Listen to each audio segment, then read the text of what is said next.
네, 휴일에도 백신 접종이 계속되고 있습니다. 일부 지자체는 시민단체 협조를 받아서 외국인 노동자들에게 백신을 접종할 예정입니다. 현장에 취재기자 나가 있습니다. 박희재 기자.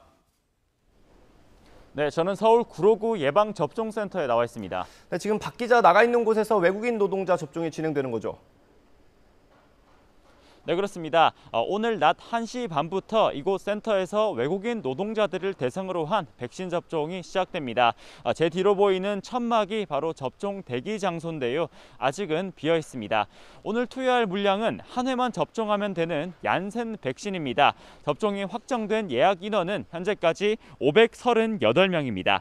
국적별로 보면 미얀마 출신 외국인 노동자가 171명으로 가장 많고 몽골과 캄보디아 그리고 스리랑카 출신 등이 각각 포함됐습니다. 오늘은 한국외국인지원센터 협조를 받아 나라별 통역사 20여 명도 오늘 접종 지원에 나설 예정입니다.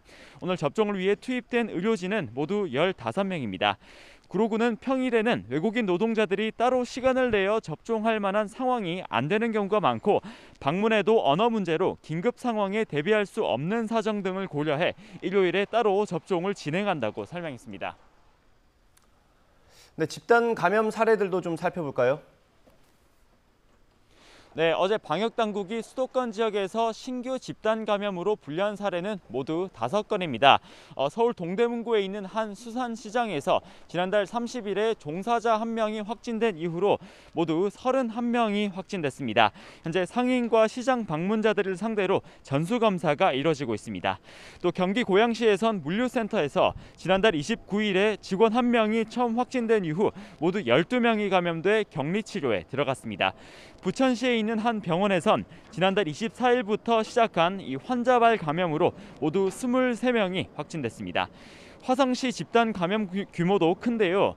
농산물 제조업체에서 지난달 31일에 직원 1명이 확진된 이후 모두 30명이, 그리고 태권도 학원에선 지난달 30일에 이 원생 1명이 확진된 뒤 모두 13명이 각각 코로나19 양성 반응을 보였습니다. 최근에 감염 경로를 알 수 없는 환자 비율은 35.6%로 집계 이후로 가장 많은 수준을 보였습니다. 그만큼 언제 어디서 감염에 노출될 수 있는지 예상하기도 어려워지는 상황인데요. 추석 연휴를 앞두고 조금 더 각별한 주의가 필요해 보입니다. 지금까지 서울 구로구에 있는 예방접종센터 앞에서 YTN 박희재입니다.